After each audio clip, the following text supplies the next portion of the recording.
Welcome to Nursing Prep. Push yourself in nursing preparation with smart way. The topic is physiological integrity. The healthcare provider is reviewing the arterial blood gas report for a child with severe, persistent asthma.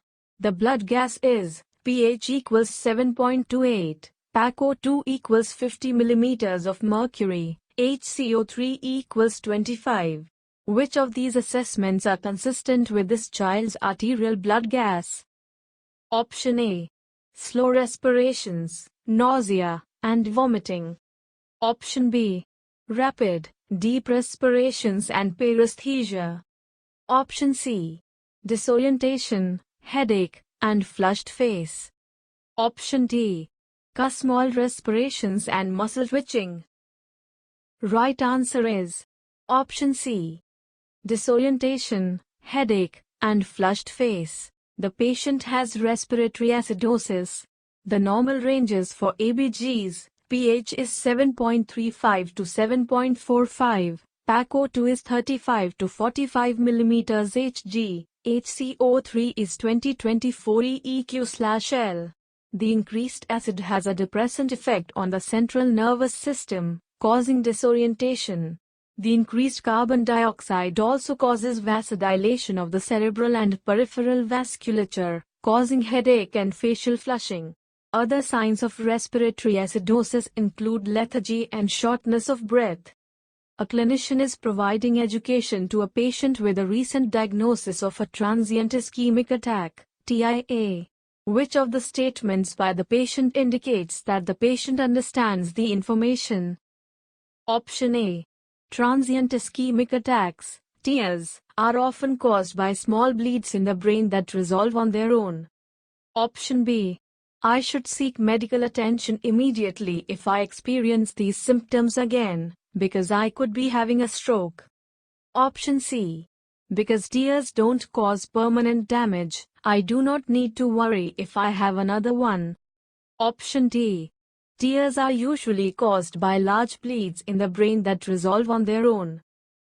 Right answer is Option B. I should seek medical attention immediately if I experience these symptoms again, because I could be having a stroke. A TIA results from a blood clot that prevents oxygen from reaching an area of the brain. The only difference between a TIA and a stroke is the amount of time the clot is in place. 1/3 of TIA patients will progress to a stroke within a year. It is important to teach patients to seek medical attention immediately if they develop TIA symptoms again because there is no way to predict the outcome. A male patient with a history of type 1 diabetes is 2 days post-op following cholecystectomy. He has complained of nausea and can't tolerate solid foods. The nurse finds the patient confused and shaky. Which of the following most likely explains the patient's symptoms? Option A. Hypoglycemia. Option B. Respiratory acidosis. Option C. Diabetic ketoacidosis. Option D. Hypoglycemia. Right answer is Option D. Hypoglycemia. A post-operative diabetic patient who is unable to eat is likely to be suffering from hypoglycemia, blood glucose less than 70 mg/dl.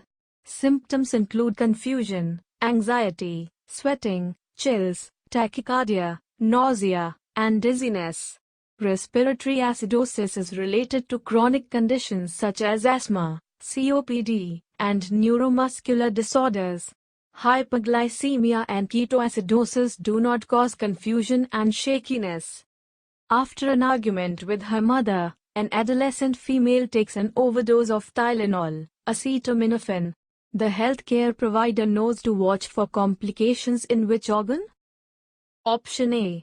Heart. Option B. Liver. Option C. Kidney. Option D. Pancreas. Right answer is Option B. Liver. The liver is the primary site for acetaminophen metabolism. The drug undergoes sulfation, binding to sulfate molecules, and glucuronidation, binding to glucuronide molecules, before elimination from the body. An overdose stresses the glucuronidation process, forcing the drug to be passed to another pathway, cytochrome P450, which forms a toxic metabolite called NCLEX. As NCLEX accumulates, it causes liver damage and possible liver failure. The healthcare provider administers NPH insulin at 6 a.m. to a patient with diabetes. How soon will the patient show any signs of hypoglycemia? Option A, 8 a.m. Option B, 9 a.m. Option C, 7 a.m. Option D, 10 a.m. Right answer is option D, 10 a.m. NPH insulin is an intermediate-acting insulin, usually given once or twice a day. The peak effect of NPH insulin occurs 4 to 12 hours after administration, so the nurse should begin to monitor for signs of hypoglycemia at 10 a.m. Hypoglycemia, blood glucose below 70 mg/dl, can have a rapid onset. Signs include shakiness, dizziness, anxiety, confusion, sweating, chills, and clammy skin. The patient's pulse may increase. The patient may complain of blurred vision, headache, fatigue, hunger. Which type of insulin can never be mixed with another? Option A, long-acting. Option B, intermediate. Option C, regular. Option D, rapid-acting. Right answer is option A, long-acting. Insulins are prescribed and administered for varying purposes. Some insulins, such as rapid, regular, and intermediate, are often given together. However, long-acting, glargine, Lantus, cannot be mixed or given simultaneously with another insulin, because results are unpredictable. Insulin. Slow-acting insulin that works over 24 hours is carefully calculated. Any other insulins will interfere with the actions. A patient who recently stopped smoking asks a healthcare provider about the risks of developing lung cancer. The healthcare provider's best response is option A. In 8 months, the risk of developing lung cancer is twice as high as a non-smoker. Option B. If lung cancer hasn't developed yet, the ongoing risk is equivalent to a non-smoker. Option C. In 15 years, the risk of developing lung cancer will be equivalent to a non-smoker. Option D. An elevated risk of developing lung cancer compared to a non-smoker will remain constant lifelong. Right answer is option C. In 15 years, the risk of developing lung cancer will be equivalent to a non-smoker. Damaged cells in the lungs can be replaced by healthy cells over long periods of time. The risk of developing lung cancer for this patient will be the same as a non-smoker in 15 years. The benefits of quitting smoking begin within 20 minutes, when the heart rate returns to normal. After 1 month, cilia in the lungs begin to repair. At 1 year, risk of heart disease is half that of a smoker's.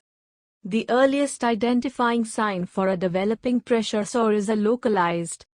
Option A. Change in color. Option B. Edema. Option C. Loss of sensation. Option D. Coolness to touch. Right answer is option A. Change in color. When pressure over a bony prominence is not relieved, the result is ischemia and damage to underlying tissue. In the earliest stage, stage 1, skin remains intact, but appears red. The area does not blanch when touched. Skin temperature may be warmer. A patient is receiving propranolol, Indarol, for a diagnosis of supraventricular tachycardia, SVT. When the nurse does an assessment, which finding indicates an adverse reaction to the drug? Option A. Oliguria. Option B. Bradycardia. Option C. Aphasia. Option D. Paresthesia. Right answer is option B. Bradycardia. Propranolol is a beta blocker, used to treat arrhythmias and hypertension. It can cause bradycardia and reduced cardiac output. The nurse should immediately notify the primary care provider. With a stroke patient, what is the best position for insertion of a nasogastric (NG) tube? Option A. Low Fowler's. Option B. High Fowler's. Option C. Trendelenburg. Option D. Supine. Right answer is Option B. High Fowler's. High Fowler's position is the best position to avoid aspiration. Have an emesis basin and suction equipment nearby, since tube insertion can cause temporary nausea. Thanks for watching. If you like our video, then do like, comment, share. Subscribe our channel for regular updates.